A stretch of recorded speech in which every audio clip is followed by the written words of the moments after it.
Press conference के लिए महत्वपूर्ण बिंदु पे प्रेस कॉन्फ्रेंस के लिए हम सब लोग यहाँ पर एकत्रित हो रहे हैं। मैं आप सभी का सर्वप्रथम अपने हृदय से स्वागत करता हूँ। आज बेसिक शिक्षा विभाग की अगर हम बात करें, बेसिक शिक्षा विभाग के अंतर्गत पिछले 8 वर्षों में माननीय प्रधानमंत्री जी के मार्गदर्शन में और माननीय मुख्यमंत्री जी आदरणीय श्री योगी आदित्यनाथ जी की उनसे प्रेरणा लेते जिस तरह से हम सब लोगों ने राष्ट्रीय शिक्षा नीति के अनुपालन में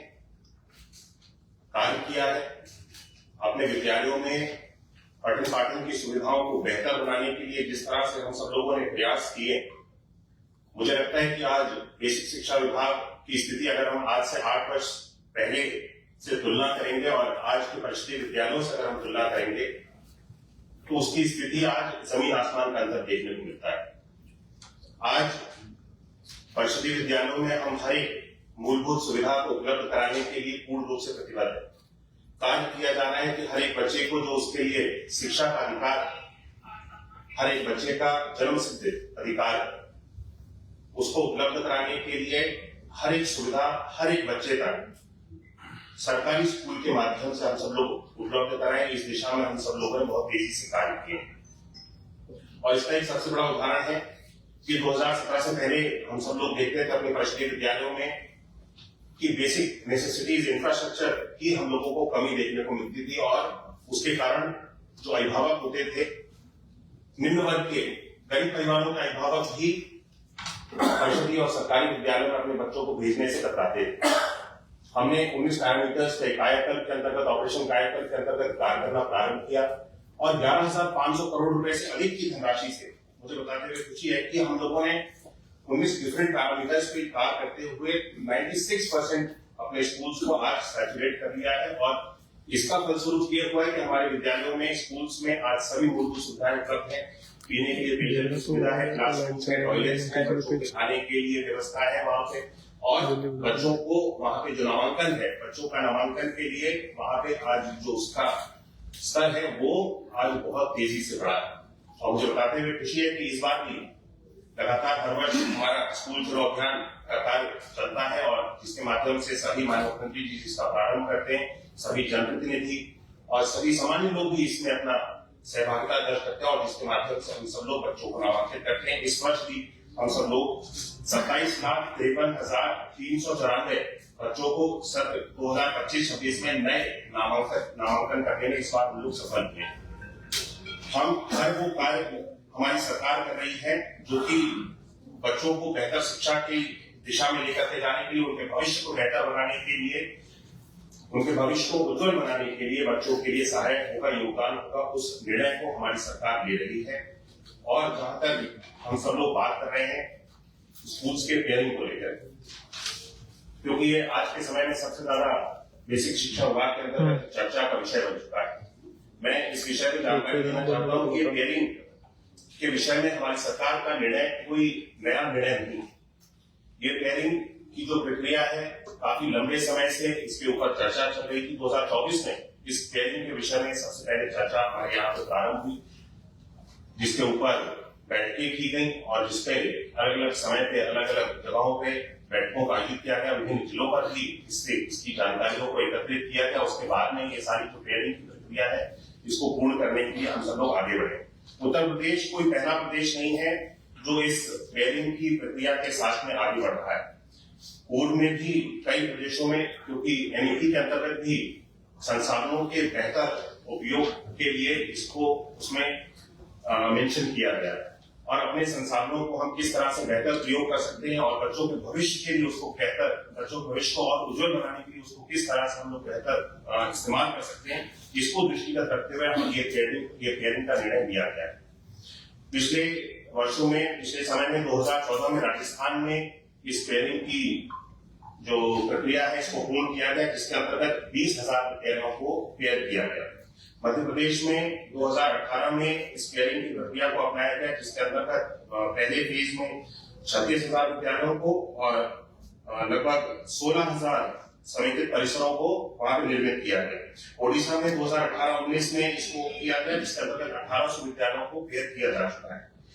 हिमाचल प्रदेश में भी 2022 में और 2024 में चरणबद्ध तरीके से 2 फेज में इस फेयरिंग की प्रक्रिया को पूर्ण किया गया है। तो ये मैं बताना चाहता हूँ कि उत्तर प्रदेश कोई पहला प्रदेश नहीं है जहाँ पे ये फेयरिंग की प्रक्रिया को पूर्ण किया गया है, बल्कि हम लोगों ने प्रयास किया है कि फेयरिंग से और बेहतर क्या लाभ लिए जा सकते हैं, उसको भी हम सब लोगों ने इस अपनी व्यवस्था के अंदर होते हुए उसको समायोजित करने का प्रयास किया। मैं इस बात को बताना चाहता हूँ कि फेयरिंग की प्रक्रिया के अंतर्गत लगभग 10,000 विद्यालयों को चिन्हित किया गया था, जिनको लोगों ने ऐसा समझा कि उनको फेयर किया जाना उचित है, जिसके अंतर्गत अभी ये प्रक्रिया लगातार पिछले 1 माह से चल रही है और इसमें लगातार पूरे प्रदेश भर में सभी विभिन्न जनपदों में जनपद स्तर पे सभी अधिकारियों के स्तर पे, जिलाधिकारियों के स्तर पे, जिला DCS के स्तर पे, CEOs के स्तर पे लगातार हम लोग बैठक भी कर रहे हैं और जिसपे फेयरिंग को बच्चों के हित के लिए, बच्चों के हित के लाभ के लिए ही इसको किया जाए, इसको हम सब लोग पूर्ण रूप से सुनिश्चित कर रहे हैं। जिसके अंतर्गत ये देखा गया है कि जो विद्यालय कम बच्चों वाले, कम छात्र संख्या के विद्यालय थे, जहाँ पे शिक्षकों की उपलब्धता कम थी, जिन विद्यालयों में छात्र संख्या कम होने की वजह से या छात्र संख्या कम है, शिक्षक वहां पे अधिक उपलब्ध है, इस तरह की जितनी भी चीजें थी उन सारी चीजों को मॉनिटर किया गया। उसके बाद में ये फेयरिंग का निर्णय है, इसको लेकर के हम सब लोगों ने स्कूल की फेयरिंग को प्रारंभ किया। सबसे पहले हमारी प्राथमिकता थी कि सबसे कम छात्र वाले जो विद्यालय हैं और उसके पास में अधिकतम दूरी को तय किया गया है 1 किलोमीटर। 1 किलोमीटर से अधिक की दूरी का कोई भी विद्यालय आपस में मर्ज नहीं किया जाएगा। इसको निर्णय लेकर के और सभी जनपदों में इसकी जानकारी निर्देशित कर दिया गया है। हम सब लोग लगातार इसको सुनिश्चित कर रहे हैं कि कम छात्रों वाले विद्यालयों को, कम संसाधन वाले विद्यालयों को ही मर्ज करके हम उन विद्यालय मर्ज करें जहाँ पे अधिक संसाधन उपलब्ध हैं उस विद्यालय में, ताकि बच्चों के पठन पाठन के लिए वहां पर बेहतर सुविधाएं उपलब्ध हो सके, बेहतर संसाधन उपलब्ध हो सके। डिजिटल संसाधन जिन विद्यालयों में अच्छे उपलब्ध हैं उन सभी विद्यालयों में हम सब लोगों ने मर्ज करके विद्यालयों को मर्ज करने का प्रयास किया है। ये सुनिश्चित किया है कि छात्रों की और शिक्षकों का जो अनुपात है, यानी पीटीआर जो है, पीटीआर को बराबर रखा जा सके। छात्रों और शिक्षक का जो अनुपात होता है वो बराबर रहे। 30 बच्चों पे प्री प्राइमरी में 30 बच्चों पे एक शिक्षक का और अपर प्राइमरी में 35 बच्चों पे एक शिक्षक का जो अनुपात मानक बनाया गया है, इसको पूरा करते हुए भी हम सब लोगों ने मर्जर की प्रक्रिया को पूर्ण किया है। ये सुनिश्चित किया है कि हर विद्यालय में, क्योंकि 50 से कम के विद्यालय को ही मर्ज किया गया है, वहां पे ये सुनिश्चित किया गया है कि हर विद्यालय में मिनिमम 3 अध्यापक, 2 सहायक अध्यापक और 1 शिक्षा मित्र की नियुक्ति अवश्य की जाएगी, जिससे कि पठन पाठन के कार्य को पूर्ण रूप से अच्छी तरह से संचालित किया जा सके और बच्चों के ऊपर जो शिक्षकों के लिए एक अनुपात वो भी, जैसे कि मैंने बताया, 30 बच्चों पे और 35 बच्चों पे प्राइमरी और अपर प्राइमरी में, उसको हम लोग पूरा कर सके। इसको देखते हुए इस मर्जर की प्रक्रिया को हम सब लोगों ने आगे बढ़ाया है। इस चीज को मैं स्पष्ट कर देना चाहता हूँ कि पिछले दिनों में कई सारे लोगों से ये सारी इस तरह की जानकारियां मिली कि सरकार स्कूल्स को बंद करने चाहती है। मैं स्पष्ट करना चाहता हूं कि बेसिक शिक्षा विभाग के अंतर्गत जितने भी हमारे संचालित परिषदीय विद्यालय हैं, लगभग हमारे पास में 1,32,886 विद्यालय हमारे पास में परिषदीय बेसिक शिक्षा विभाग के अंतर्गत संचालित है। ये सभी 1,32,886 विद्यालय पूर्ण रूप से अभी भी संचालित रहेंगे। इन सभी विद्यालयों का यूनाइट्स बोर्ड है और जो विद्यालय मर्ज किए गए, क्योंकि मर्जर का अभी ये प्रक्रिया लगातार चल रही है, जैसा कि मैंने बताया कि कुछ जिलों में मर्ज करने के बाद 1 किलोमीटर का हम लोगों ने निर्देश दिए कि 1 किलोमीटर से अधिक की सीमा अगर स्कूल को मर्ज किया है नहीं होनी चाहिए, अगर उससे अधिक है तो उन सभी स्कूल्स को, छात्रों को हम सब लोग कोई भी नुकसान नहीं देना चाहते। छात्रों को विद्यालय में पहुंचने के लिए सुविधा हो, किसी भी तरह की असुविधा जहां पर भी हो रही है, इसके सख्त निर्देश दिए गए हैं। उन सभी विद्यालयों को वापस अनफेयर कर दिया जाएगा, यानी 1 किलोमीटर से अधिक की अवधि या फिर वहां की भौगोलिक कोई भी परिस्थिति इस तरह से हो। उत्तर प्रदेश में ऐसे बहुत सारे दूरस्थ इलाके हैं जहाँ पे बच्चों को आने जाने में दिक्कत हो सकती है, वहां पर भी इन सारी चीजों का ध्यान रखा गया, जैसे कि बुंदेलखंड है और भी हमारे काफी सारे इस तरह के इलाके हैं जहाँ पे नदी नाले या इस तरह की कोई सुविधा, मतलब बच्चों को असुविधा हो रही है विद्यालय जाने में, वहां पे सख्त निर्देश दिए गए हैं कि वो विद्यालय भले ही अगर हम कम छात्रों का विद्यालय भी चला रहे हैं तो वो कम छात्रों का विद्यालय भी चलता रहेगा। बच्चों की जो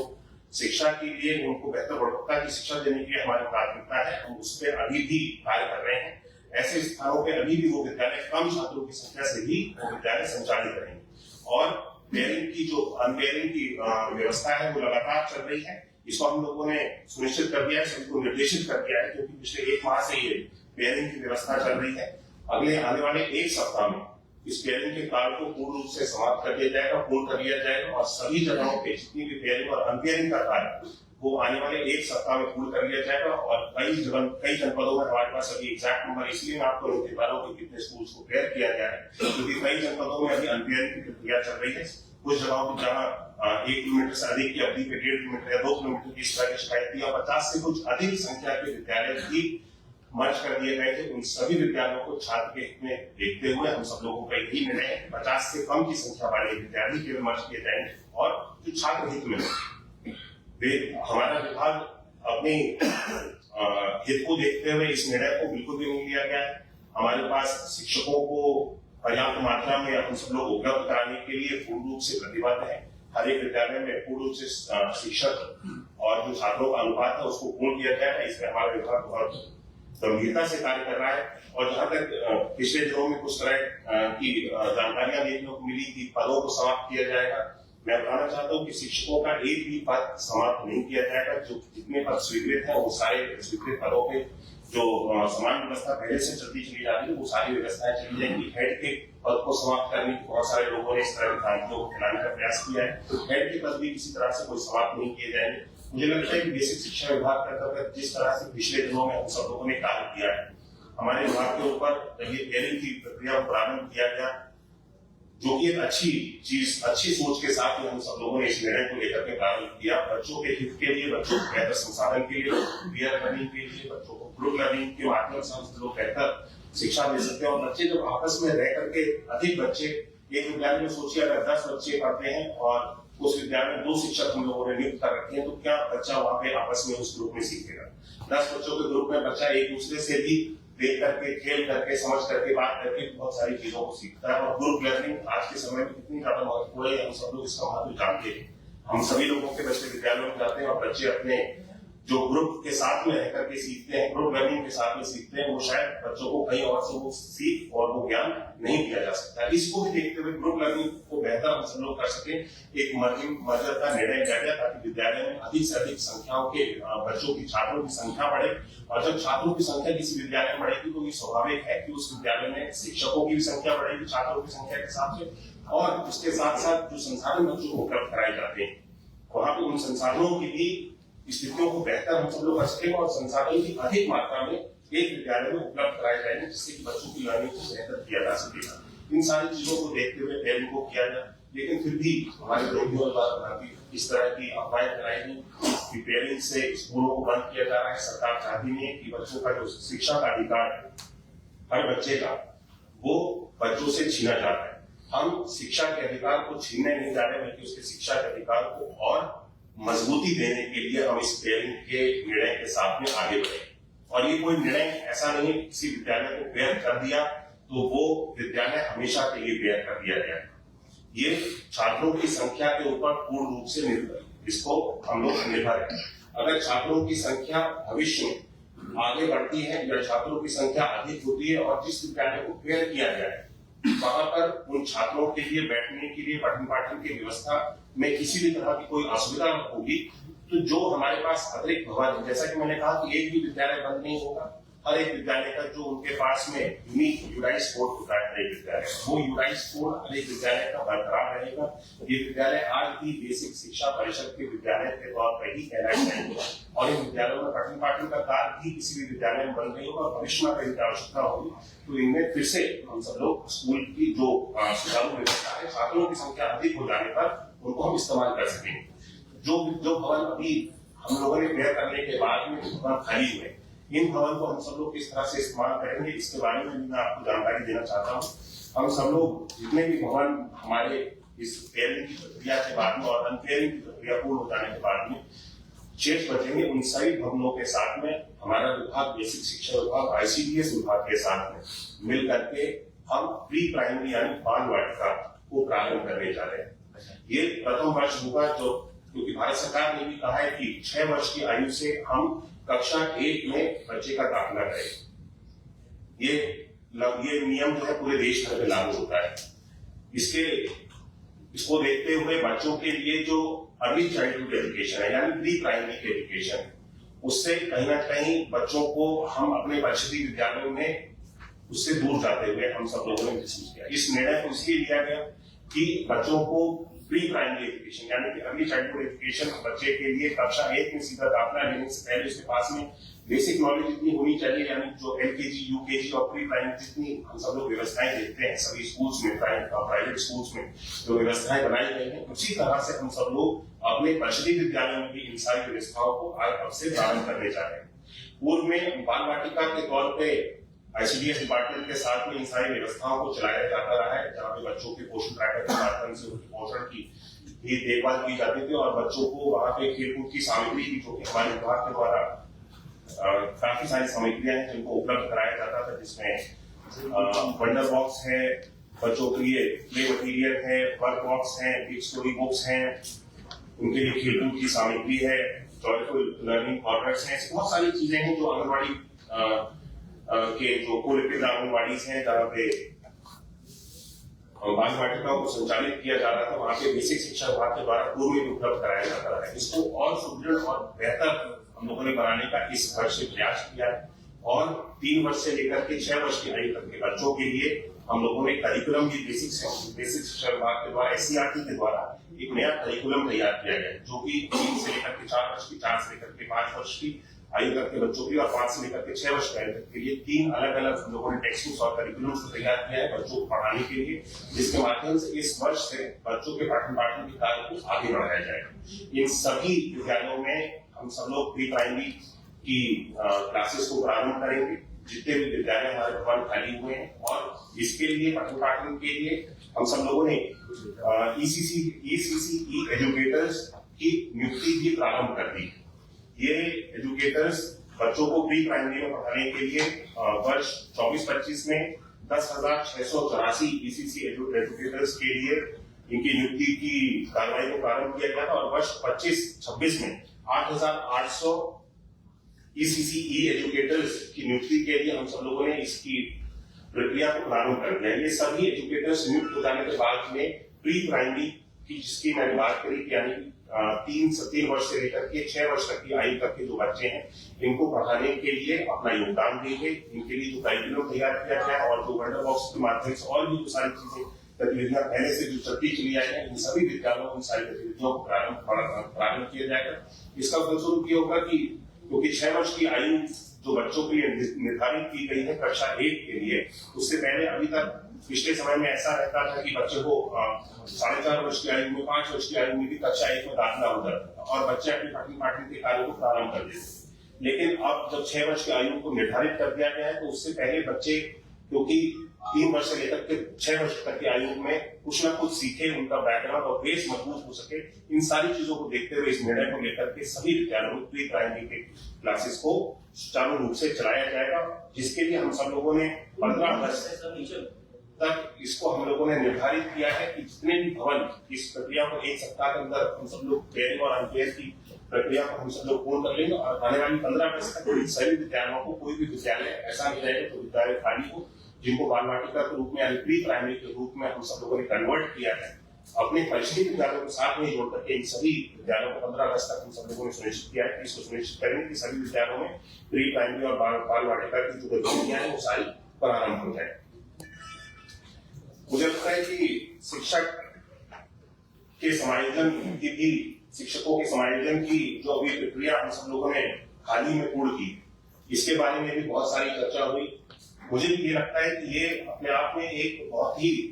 सकारात्मक पहल बेसिक शिक्षा विभाग के द्वारा की गई। हम लोगों ने ऐसे विद्यालयों को चिन्हित किया जहाँ पे शिक्षकों की मात्रा अधिक थी और ऐसे विद्यालयों को चिन्हित किया जहाँ पे शिक्षकों की मात्रा कम थी, यानी डेफिसिट थी विद्यालय। सरप्लस और डेफिसिट विद्यालयों की इस प्रक्रिया को भी पूर्ण किया गया। पिछले जून में जब बच्चों की छुट्टियां होती, जून जुलाई में इन सारी चीजों को हम सब लोगों ने पूर्ण करते हुए 20,182 शिक्षकों का समायोजन पूर्ण किया। ये समायोजन हर एक शिक्षक की सहमति के साथ पूर्ण किया गया और उन सभी विद्यालयों में जहाँ पे शिक्षकों की मात्रा कम थी और जिन विद्यालयों में शिक्षकों की मात्रा अधिक थी वहां से इन शिक्षकों को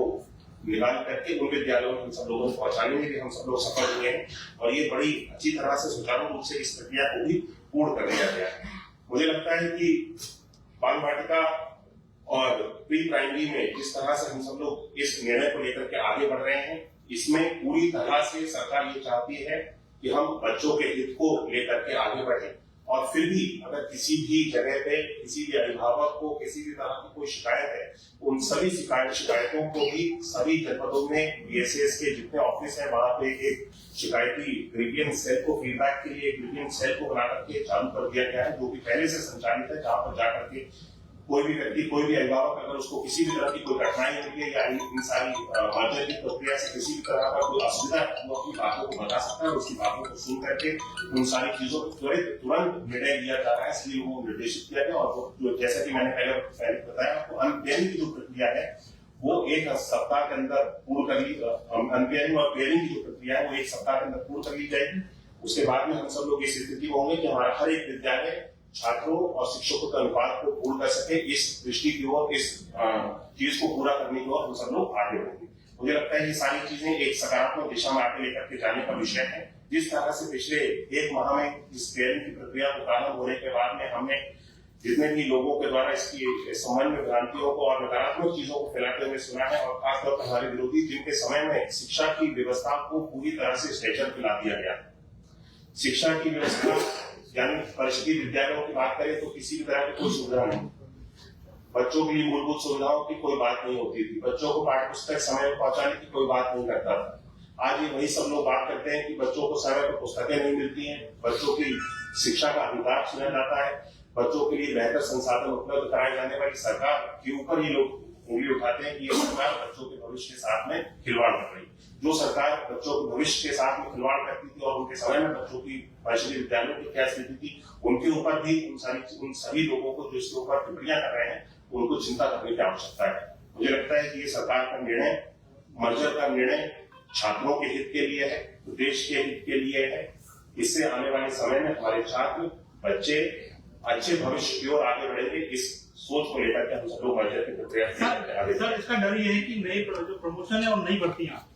उससे इसको रोक लगेगी। देखिए, नई भर्तियों पे सरकार ने कभी भी नहीं कहा कि हमने कोई रोक लगाई। हम छात्र के अनुपात, छात्र और शिक्षक के अनुपात की बात करते हैं, उसके अनुसार जब ये पेयरिंग की प्रक्रिया पूर्ण हो जाएगी, हमने जैसे कि कहा कि मिनिमम अगर 50 बच्चों का विद्यालय है वहां पे 3 शिक्षक रहने चाहिए, 2 सहायक अध्यापक और 1 शिक्षा मित्र। अगर ये सारे मानक पूर्ण नहीं होते हैं, हम बिल्कुल भी नहीं कहते कि हम छात्रों की शिक्षकों की नियुक्ति के खिलाफ हैं। हम अपने मानक को पूर्ण करेंगे। अगर हमारा मानक पूर्ण नहीं होगा, हम नई शिक्षकों की भर्ती भी करेंगे। हमारी प्राथमिकता है कि पीटीआर में हम सब लोग बरकरार रखें। सर, एजुकेटर्स की जो आपने भर्ती की है आंगनबाड़ी बाल वाटिका के लिए, इसकी प्रक्रिया क्या है? इसको टेंडर के माध्यम से हर एक जिले में इसकी जेम से इन सारी चीजों को हर जिले के जो ईसीसी की एजुकेटर्स हैं इनको नियुक्त किया जा रहा है। इनके लिए एक मानक तय किए गए हैं, वो मानक मैं आपको उपलब्ध करा दूंगा। हमारी जो प्रेस नोट होगा उसमें सारी चीजें, इनका जो मानक है वो आपको उपलब्ध करा दिया जाएगा। इसकी नियुक्ति की प्रक्रिया बहुत तेजी से चल रही है और जब तक ये नियुक्त नहीं किए जा रहे हैं तब तक इन सभी जो प्री प्राइमरी के केंद्र हैं जो हमारे विद्यालय में जो कि आकर के खुलेंगे, हमारे सहायक अध्यापक और जो शिक्षा मित्र हैं, तब तक जब तक इन लोगों की नियुक्ति नहीं हो रही है, इन सभी कार्यों को देखेंगे और बच्चों के पठन पाठन के कार्य उसको सुचारू रूप से आगे चलाएंगे। मंत्री जी, आज जो संवाद हुआ है मीडिया आपसे, क्या आप मानते हैं कि इस प्रक्रिया से पहले करके आप सब कुछ क्लियर कर देते तो नहीं मानते हैं? इसी में मैं जोड़ना चाहूंगा कि जब इस विलय के आदेश जारी किए गए थे, अगर ये मानक उसी समय स्पष्ट कर दिए गए होते तो जितना आप कह रहे हैं कि लोग प्रचार कर रहे हैं, दुष्प्रचार कर रहे हैं, जो भी शायद आज आपको इस स्थिति पर ना आना पड़े। देखिए, मुझे लगता है कि कोई छोटा निर्णय नहीं है और जब कई सारे स्कूल्स को मर्ज करना है तो इसमें बहुत सारी चीजें ऐसी होती है। आप सब लोगों के सामने और सभी आमजन के सामने किसी जानकारी को हम लोग प्रस्तुत करें तो एक ऐसी स्पष्ट जानकारी होनी चाहिए जिसमें सारी चीजें, सारी कार्यों को पूर्ण कर लिया जा सकता है। मुझे लगता है कि हमने इस प्रक्रिया को पूर्ण करने के लिए बहुत सारी चीजों को, कई सारी बैठकों को हम सब लोगों ने करते हुए इन सारी चीजों पे इस निर्णय में आज पहुंचे हैं कि इस पेयरिंग की प्रक्रिया को हम लोग छात्र हित में पूर्ण कर सकें। और मुझे जब आवश्यकता लगी कि इसकी जानकारी, जब हम सब लोग इस जगह पे पहुंच गए कि ये जानकारी पूर्ण रूप से स्पष्ट जानकारी है और आप लोगों तक और आपके माध्यम से हर एक व्यक्ति तक, आम जन तक की जानकारी पहुंचनी चाहिए। इसको हम आप लोगों के साथ में साझा कर रहे हैं। भर्ती वाला जो मामला चल रहा है उसमें ओबीसी के अभ्यर्थियों का आरोप है कि सरकार नहीं चाहती कि सुप्रीम कोर्ट में उसकी सुनवाई